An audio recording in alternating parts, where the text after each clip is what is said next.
கடுகு எண்ணெய் மஞ்சள் மசாலா ஒண்ணுமே இல்லை. ஏதாச்சும் போய் பார்த்து வாங்கிட்டு வாங்க. ஏட்டி அரிசி காலியாயிட்டு தெரிஞ்ச நெல் அவிக்கணும் கூட அவனுக்கு தெரியாது. நெல் இருந்தா அவிக்க மாட்டேனா? என்னது நெல் இல்லையா? ஆமா, இதுக்கு முன்னாடியாவது 20 முறை 30 முறை நடந்துச்சு. ஆனா இப்ப நம்ம வீட்டு பாட்டுக்கு தான் சரியா வருது.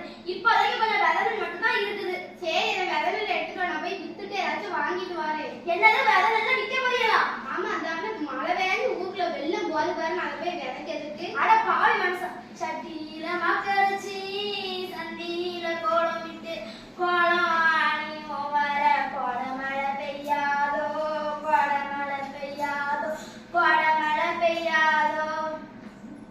என்ன மையம் காலையில உட்கார வைக்க? வேற என்ன செய்ய சொல்றியா? உங்க அண்ணாச்சி காலம் காத்தால விதநெல்ல தீப்பே விற்க போறேங்காவ. என்ன அண்ணன் விதநெல்ல விற்க போற? மழை என்ன பெய்யாம போகுது? தாயி கார்த்திகைக்கு பின்னாடி மழையில கண்ணனுக்கு பின்னாடி கொடையிலன்னு சொல்ற மாதிரி கார்த்திகையே பிறந்துட்டு இன்னும் மழை பெய்யல.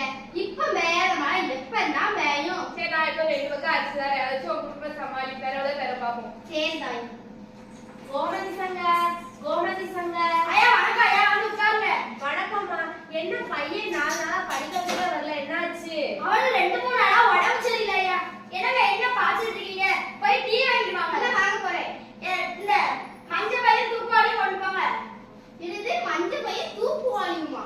தூக்குவாளிய டீ வாங்க போனா தெருவுல இருக்க 4 பேர் என்ன பத்தி சிரிக்க மாட்டாங்க.